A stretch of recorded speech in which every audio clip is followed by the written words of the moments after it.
A few years into the future, Next Sunday, AG. the setting of the movie takes place in a post-apocalyptic super-duper ghetto Australia. Now, if this world is post-apocalyptic, yeah, even I was confused, given how Fury Road's desert setting gave the public an interest of what the franchise is. You gotta ask, cause they don't explain it, why? Why is Australia such an open ghetto? Apparently parts of Australia is like this in real life, but hey. Tune in next time on the next episode of Mod Mox. While the villains are deeper complex, they are still fun, threatening, and weird. We have the opening boss battle, the Knight Rider, who screams his name, and I like his nail polish, showing that he is evil. We have the main villain, Toe Cutter. I expect their names to be the other way around when it comes to main villain status, who wants revenge for the Knight Rider's death, and has got that interesting hairdo. The Knight Rider. The gang each has a small tattoo on their cheek, so even though you don't know who this character is, you know for a fact he is evil. They also have their own steps of taking apart a car. Alright, step 1, break the windshields. Step 2, break every little window as much as possible. Step 3, pop the tires. Step 4, ruin the paint. Step 5, break the front cage and the headlights. Step 6, don't forget the gas leaks. Step 7, take your victims out of the windows. And proceed to rape them. And when they're done with the instructions, they get a crow on the screen as a reward. They act like animals in one scene.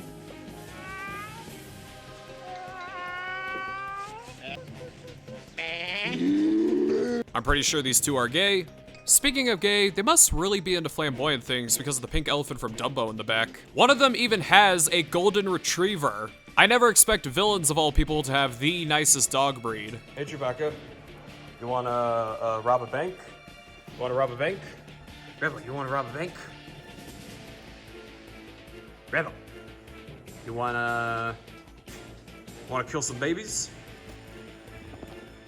Oh, that got you excited. You wanna kill some babies? Yeah, let's go murder some babies. Yeah, let's go murder some babies. Yeah. They act like ticklers to a mannequin.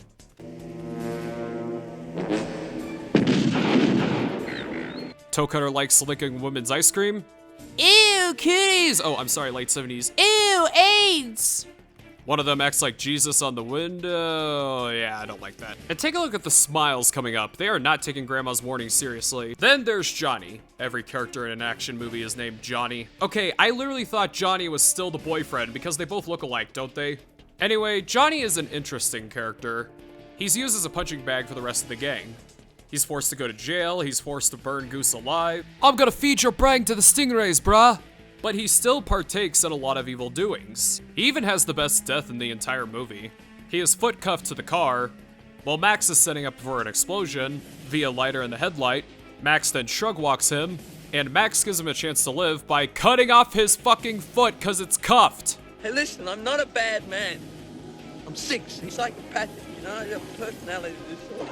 I actually believe it given how poorly he was treated throughout the movie, and he's more convincing to have multiple personalities, unlike some delusional teenager who believes there's a million genders and uses multiple personalities as a way to get away with their dumbass mindset. And then, as Max is riding away, Johnny is blown to Johns. First, we have the Knight Rider chase. Okay, are police cars like that in Australia? Because that's pretty unique. The Knight Rider outsmarts the cop. Basically, the Knight Rider hits the brakes, causing the cop to shoot the sign and making it spin right round like a record baby. The Knight Rider then outsmarts the cops again by making them run over a van. Then they almost run over a baby.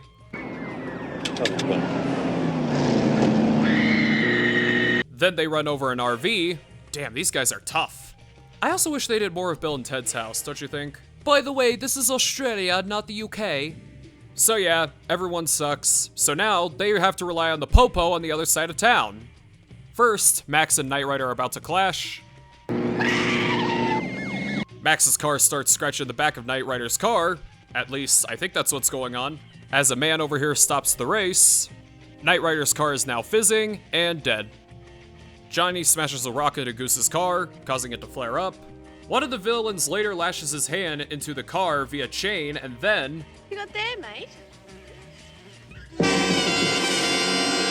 And Kundalini wants his hand back. Max also teams up with Grandma and a retard to fight the bad guys in one scene. I don't know why, but I actually like that. Very, very naughty. Now you tell me. We have the climax, starting off with Max pushing down on the guy's tea bags to get information. The gang stealing gasoline from a truck. Max driving the gang off the bridge into the river. Some guy politely getting out of the way. Max then getting tricked into being shot in the funny bone. His wrist even gets run over by the motorcycle.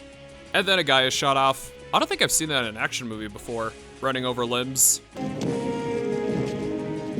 And as Max is chasing Toe Cutter has an awesome eye pop out, and then boom, flattened by the truck. I'd say my main flaw is that there's not enough action in this movie, but the entertainment value is what saves it for me. First, I want to mention this scene where Max decides to leave the police. Basically, it's a stare extravaganza of camera angles. It's not really too special, it's just well shot. I also like his birdcage. You know, with that mustache, it kind of gives me gay vibes, you know? And since this movie was made in Australia, it's not shy of showing us the beauty of a country I don't even live in. We have the wild, wild north. Yeah, I know the north is basically, yeah, you know. A milk bar? I came to the wild north to get drunk, not get breastfed by a barrel. The train station is nice to look at. Hey, remember when I said Australia was very ghetto in this movie? Well, the police station is dirty as hell. Clean it up, you motorcycle riding crackers. And just look at the outside. This is definitely an Australian Arkham Asylum right here. I also like how the casket is small, showing us that there's only little remains of the Knight Rider. Outdoor fireplace. Sweet ride, especially the hatch window. Goose's burnt body. What the hell even is that blue light? I tried looking it up and I couldn't find anything.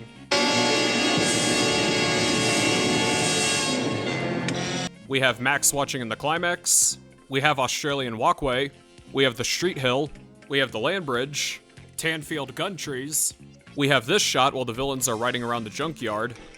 We have the Australian redwood forest. Australian beach and stone formation. Australian garage. Seriously, that looks like something I saw in my dreams when I was about 5. Australian Mos Eisley? Seriously, look at this. There's like 2 TVs up top, and yeah, this kind of does look like Star Wars. And I guess Max's house is the Australian equivalent to a New Orleans house.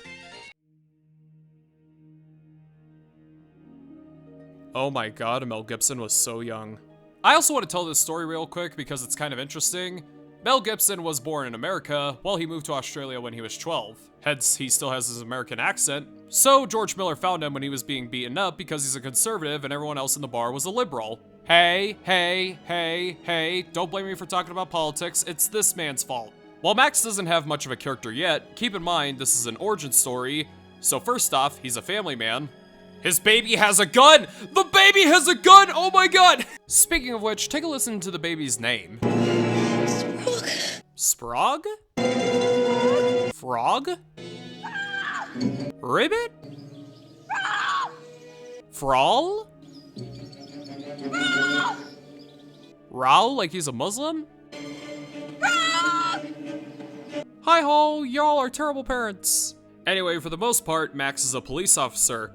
Hopefully there's no aboriginals around him, alright boys? Now remember when I said this is an origin story and how he became Mad Max? I love that the mask is used as symbolism. Speaking of origin, we also see how he got his awesome car. That gas thing on the front, is that a gas thing? I don't know.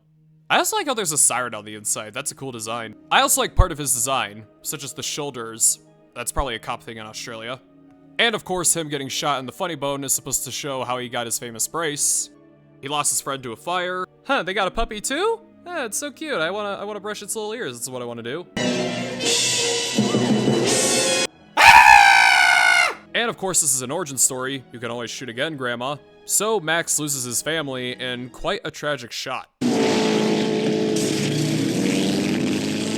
It's powerful because women, just like Cinderella, have nice slippers, and the ball is meant to represent how young Max's baby was. So then Max was driven mad, and that's how he became Mad Max.